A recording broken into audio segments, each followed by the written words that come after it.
Bonjour Gabriel, je suis Gérard Prête. C'est ta maman qui m'a donné ton adresse email.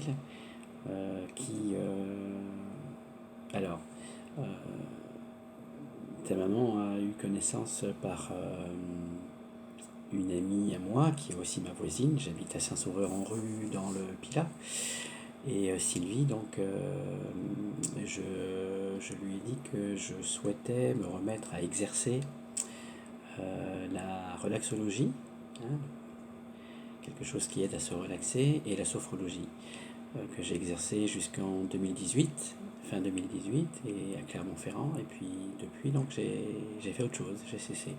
Et je voudrais m'y remettre, et pour s'y remettre, voilà, j'ai sollicité des gens de mon entourage, de ma connaissance, pour leur proposer de travailler ensemble sur, alors essentiellement la relaxologie, c'est-à-dire faire quelque chose pour relâcher ses tensions. Voilà. Alors ça peut être des tensions physiques comme ça peut être des tensions intérieures. Voilà. Et donc ta maman, elle a eu connaissance de cette possibilité que je fais gracieusement. Je le fais un petit peu dans la perspective de m'y remettre. Donc il faut pratiquer avant de recommencer à recevoir des gens d'une manière je dirais dans un cadre professionnel, bien que j'ai pas l'intention de créer une entreprise, mais plutôt une association. Voilà, bref. Voilà Gabriel, donc on se connaît pas, je sais de toi que tu es le fils de Marion, que tu as 19 ans, que a priori, sans que j'aie de détails, tu es dans une période compliquée pour toi, difficile. Voilà. Je sais que tu as une sœur, mais elle est peut-être plus âgée que toi, je ne m'en souviens plus. Voilà, j'ai pas d'autres éléments. Je sais que vous habitez Caluire-et-Cuire, peut-être pas. Ouais, bah, bon, à côté de Lyon, juste à côté de Lyon. En fait, je connais Marion, ta maman. Je connais ta maman par l'intermédiaire de Sylvie, voilà, que je connais depuis longtemps, qui est une amie. Qu'est-ce que je pourrais te dire? Donc, oui, si tu veux, je peux te parler plutôt que de sophrologie, je peux te parler de relaxologie. C'est un gros mot qui fait un peu compliqué, je trouve, mais euh, la relaxation, voilà, la relaxation, se relâcher, relâcher ses tensions. J'ai exercé donc à Clermont-Ferrand ce métier-là. Je travaillais avec des adultes et des enfants, je travaillais en cabinet où je recevais des gens individuellement.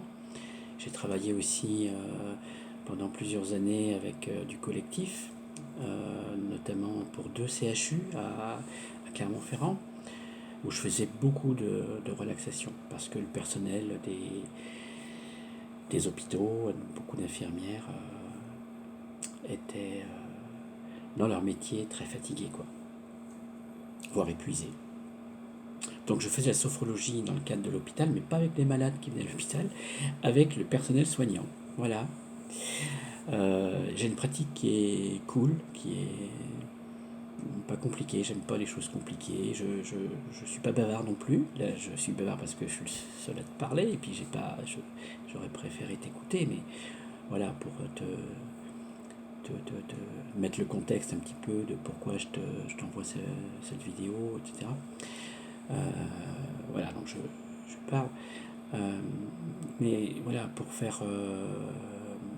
pour apprendre pour accompagner plutôt quelqu'un, pas apprendre, mais plutôt accompagner quelqu'un euh, dans la relaxation, pour moi, c'est essentiellement une pratique corporelle de quelque chose qui se fait avec des techniques de la sophrologie. Je ne sais pas si tu as déjà eu l'occasion de faire la sophrologie, mais la sophrologie, le sophrologue, quand il est avec quelqu'un, que ce soit un individuel ou un groupe, il a une voix très calme. Voilà. Donc moi, voilà, j'utilise des choses très simples et corporelles. Je travaille essentiellement en partant du corps, travers du ressenti corporel sur des choses très simples, la tension détente par exemple. Je tends un muscle, par exemple, là si je serre mon poing, je serre mon avant-bras, il est tendu. Je peux maintenir la tension un certain temps et je peux faire une tension plus ou moins forte. Donc il s'agit, dans un moment où on fait quelque chose, donc de porter son attention, d'écouter son corps. Écouter son corps, ça veut dire porter son attention sur ce que l'on ressent. Et puis après, chacun traduit ce qu'il ressent, c'est très personnel, hein. Chacun traduit. En tout cas, l'invitation, c'est de sentir son corps quand on fait quelque chose, quand la personne fait quelque chose dans la tension. Ensuite, de relâcher. Enfin, j'aime bien travailler aussi avec la respiration, donc on synchronise par exemple, pour illustrer le propos, c'est j'inspire, je serre, je porte mon attention sur ce que je sens, en retenant mes respirations, en étant en rétention, pendant quelques secondes. Après, je vais relâcher. Mais je vais relâcher pas comme ça. Je vais relâcher très lentement avec le souffle. Hein. J'ai inspiré, j'ai bloqué, après je vais souffler, comme si j'avais une paille au travers des lèvres, comme ça.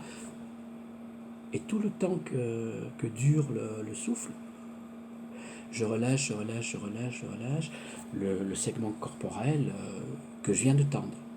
Une fois que j'ai relâché, donc j'étais jusqu'au bout du souffle, sans forcer, hein, je me repose, donc je fais rien, je me repose. Et par contre, si je fais quelque chose, pardon, je fais rien corporellement, je veux dire, sauf le relâchement qui était jusqu'à un certain point, mais j'écoute mon corps. Comme j'ai écouté mon corps juste quelques secondes avant dans la tension, à présent, j'écoute mon corps, et notamment sur la partie que je viens de relâcher, j'écoute mon corps, je porte mon attention sur mon corps, et le corps parle, le corps, voilà, c'est un langage aussi, une forme de langage. Donc je porte mon attention sur mon corps. Voilà. La relaxation, c'est une pratique qui peut durer, dans une séance par exemple classique, ça peut durer une trentaine de minutes, 30-35 minutes. Donc on fait ce que je propose aux adultes, aux enfants, j'accompagne, je suis le moins inductif possible, c'est-à-dire que j'ai des propos qui sont neutres. D'ailleurs, je parle en je ne parle pas en tu ou en vous. Je dis par exemple, je sais pas, je relâche les muscles de mon front devient lisse, parfaitement lisse, comme peut l'être la surface d'un lac, sans aucune vague, juste une ondulation, la surface de l'eau, et mon front devient lisse. Je relâche les muscles de mon front qui devient lisse, parfaitement lisse, comme l'eau de la surface d'un lac. Voilà. Et puis on relâche, on peut faire un voyage du haut jusqu'au bout des pieds. Si c'est ok, je peux proposer de faire quelques passages en tension détente, synchronisation avec la respiration, les bras, les cuisses, voilà, peu importe. Et puis je laisse aussi, bien entendu, je laisse la liberté à la personne de choisir des segments corporels qu'elle voudra éventuellement faire de la tension et de la détente. Voilà. Alors, quand on est au bout des pieds, on revient à la tête. Parce que, en fait, là, on a fait quelque chose avec son corps. On a écouté son corps. La proposition aussi, c'est de pouvoir faire exactement la même chose, porter la même attention, le même type d'attention, mais à son monde intérieur, à son être intérieur, à son intimité interne, voilà. La santé, ou pas la santé, mais l'état. Si je prends un moment, donc on est au doigt de pied, on revient à la tête et on passe à l'intérieur doucement, on s'installe. Je sais pas du tout si tu as fait quelque chose déjà, ce genre de choses. On visualise, c'est-à-dire on rêve. Voilà, en fait. C'est comme un rêve, on passe là à l'intérieur et puis on imagine des choses, mais on est éveillé, comme un rêve éveillé. Et là, ce que je propose, l'invitation, ce sera de s'installer dans un endroit qu'on aime bien. Je ne demande pas ce que c'est la personne, toi, si on fait quelque chose ensemble, qui, tu vas te souvenir ou créer quelque chose que tu n'as jamais connu, mais en tout cas, un endroit où tu peux t'installer confortablement, c'est-à-dire être dans un endroit en sécurité, ou un bel endroit, si possible. Un bel endroit. Pour moi, personnellement, moi c'est variable, mais ça peut être un endroit au bord de la mer. Ça, c'est, voilà, au bord de la mer, avec une mer, tu sais, sans vagues, sans cassure d'eau. J'ai vécu moi, au bord de la mer un petit peu, donc j'aime beaucoup la mer quand elle est lisse. Il y a l'ondulation des vagues, bien sûr, mais ça se casse pas, ça fait pas ça, tu vois, ça, c'est tout doux. Et l'eau, elle vient comme ça, tu vois, elle s'étale sur le sable. Et voilà, pour moi, c'est comme ça, je m'installe là, je peux m'installer dans la forêt, dans une clairière, je peux m'installer adossé à un arbre, assis, allongé dans de l'herbe verte, pas en hiver, mais par exemple, j'imagine un paysage comme ça, au printemps, en été. Et comme j'habitais en Auvergne aussi, il y avait des endroits où il y avait des sources d'eau chaude, donc je peux m'imaginer comme ça, dans une source d'eau chaude.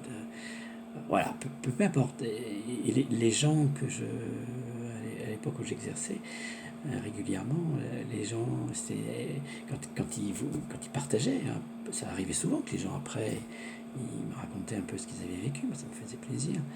C'est pas obligatoire, hein, mais c'était chouette. C'était un partage. Et il y avait des gens qui imaginaient des tas de choses, c'est super. Par exemple, euh, des gens qui pouvaient s'imaginer sur une planète, ils imaginaient une planète, un truc avec des êtres et des animaux de rêve, quoi, enfin des trucs qui n'existent pas, quoi. En vrai, non, qui n'existent pas. Je sais pas, peut-être que ça existe, hein, mais qui, sur cette terre, il n'y avait pas de ces animaux étranges qui parfois me décrivaient.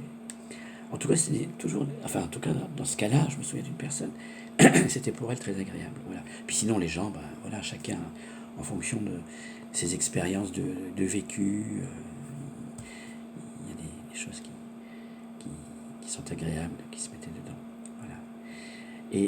Et là, donc, dans ce moment où on est passé à l'intérieur, l'invitation, c'est d'écouter son être intérieur.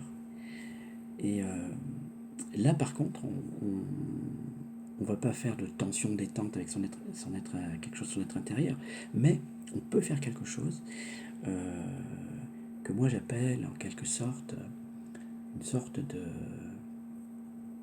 toilette, toilette énergétique. C'est-à-dire, et c'est tout simple, hein, et ça je le faisais avec des enfants, à partir de 7 ans je faisais avec des enfants.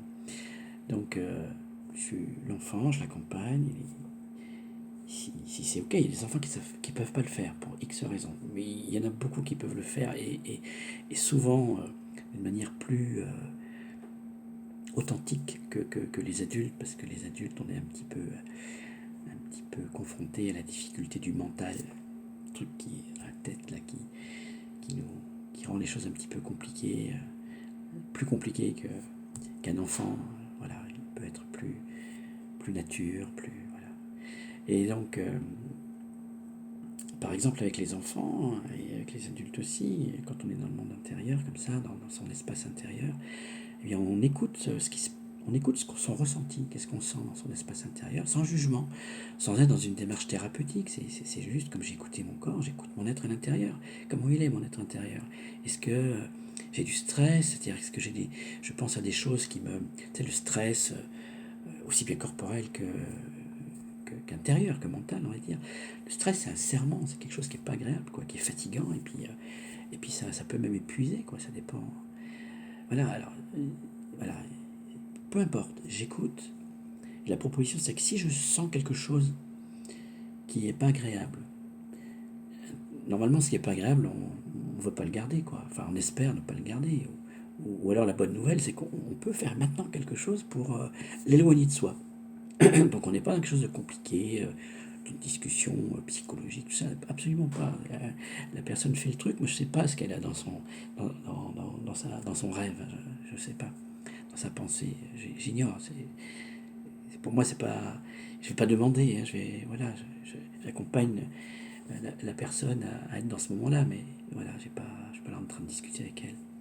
Donc si la personne ressent quelque chose qu'elle ne veut pas garder pour quelque raison qui soit quelque chose qu'elle identifie comme pas agréable. Les enfants, des fois, ils me disent, oh, il y a quelque chose qui est pas agréable, ça me serre, ça me pique, j'aime pas, j'ai pas envie de...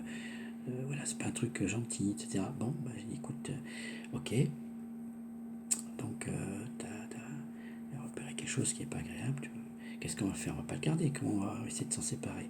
Alors, la proposition que je fais, c'est un peu enfantin, tout simple, mais bon, t'imagines, je dis à la personne qui est là, t'imagines que, voilà, t'as senti ça, ok, bah t'imagines que maintenant t'as un sac, quelque chose qui est comme un sac, tu peux l'imaginer comme tu veux, avec des jolies couleurs, quelque chose d'écrit dessus ou pas, peu importe, mais un sac qui est destiné à recevoir ce que tu veux pas garder.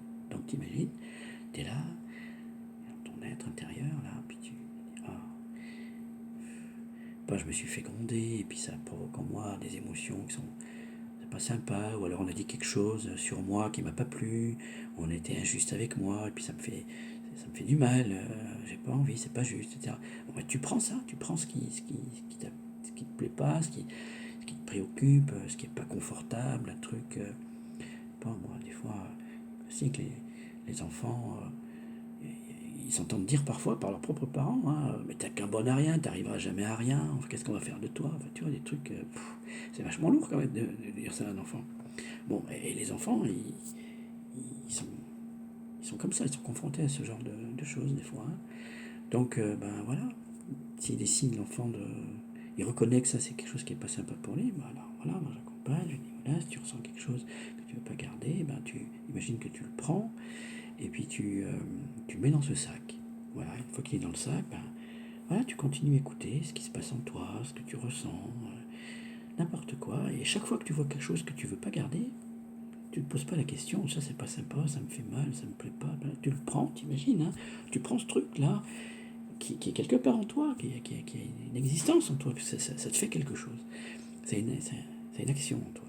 Donc tu le prends, et puis tu le mets, et puis tu fais ça tant que tu repères des choses, on prend le temps, voilà. Puis quand tu as fini, tu me fais un petit signe, hein, quand même si tu gardes les yeux fermés, c'est bien d'avoir les yeux fermés, parce que ça permet de s'isoler, de se mettre dans une intimité, quoi. Pas être dérangé par la lumière ou par la vision de moi qui m'a si écouté, etc. Donc, eh ben, tu as pris cette chose. Quand tu as terminé le travail, ben, tu vas fermer le sac. Tu imagines, tu as un bout de ficelle, n'importe quoi, ou de fermeture éclair, ce qui peut venir à la pensée. Et puis, ben, tu fermes le sac, et là, on avait utilisé la respiration. La respiration, c'est une grande inspiration. Et puis tu imagines que tu souffles sur ton sac, là, qui est rempli de trucs, tu souffles dessus. Tu sais, quand tu souffles dessus, puis t'imagines que la force de ton souffle, ça va soulever ton sac qui va commencer à tourbillonner, parce que ton souffle, c'est comme un grand vent, tu fais plusieurs respirations comme ça, très fortes, et ton sac, tu le quittes pas des yeux. Ça, c'est important. Ça, c'est une consigne importante. Tu quittes pas ton sac des yeux et tu souffles autant de fois que c'est nécessaire. Ton sac, de toute façon, il va s'envoler comme ça, puis il va s'éloigner de toi parce que tu as la force de ton souffle. Tu souffles, hop, il s'envole. Tu le regardes, tu ne le quittes pas des yeux jusqu'à ce qu'il soit très loin, que tu ne le vois plus. Soit loin, un petit point comme ça, puis tu ne le vois plus. Mais une fois que ça c'est fait, enfin que ça se réalise, et ben tu te reposes. Voilà, tu restes, voilà, tu te reposes, tu fermes les yeux, et tu sens. Voilà, tu vois, comme tu as fait l'exercice en tension détente. Je sens la tension. Qu'est-ce que ça fait? Après, tu souffles, tu relâches, tu relâches, tu relâches, tu relâches. Quand tu as fini de relâcher, tu écoutes ton corps qui est relâché. Comme ça. Qu'est-ce que tu ressens? Peu importe, tu écoutes. Un petit moment, quelques instants, le temps nécessaire. Et tu fais la même chose après que le sac il soit disparu comme ça au loin, et puis que voilà, tu te reposes, tu respires normalement, tu te reposes, et tu écoutes ton être intérieur. Qu'est-ce que ça fait maintenant? Dans quel état tu es maintenant? Hein? Voilà. C'est tout. Voilà. Moi, je peux te proposer ça si t'es ok. On peut le faire. J'ai jamais fait à distance en fait. Non, j'ai jamais fait à distance. Alors j'ai déjà enregistré des choses que j'envoyais à des gens, hein, une pratique.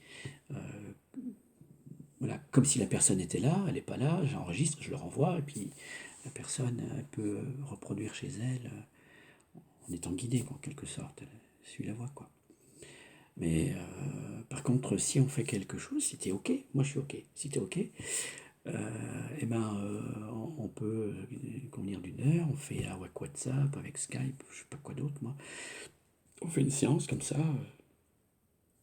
Tu t'installes confortablement chez toi, sur ton, comme tu veux, assis, couché par terre, sur ton lit, canapé, peu importe. Tu t'installes confortablement pour 30-35 minutes d'une pratique de relaxation. Voilà. Et pardon, excuse-moi. Moi, je serai là comme ça, je te verrai. Toi, bah, tu feras ce que tu voudras avec tes yeux. Mais voilà, et puis je te guiderai un petit peu dans ce que je viens de te proposer. Alors, ce que j'ai enregistré, c'est peut-être un petit peu long. Je vais le mettre sur YouTube et puis je vais te passer le lien YouTube. Voilà, Gabriel, ben, il faut que je suis sur une tablette là. Je sais même pas où est la caméra. Moi, je regarde l'écran. Peut-être qu'elle est là. Ah ouais, elle est là, mais j'ai pas beaucoup regardé là. Bon ben, salut Gabriel. Écoute, peut-être à bientôt. Et prends soin de toi. C'est ce que je fais aussi. J'essaye. Ciao.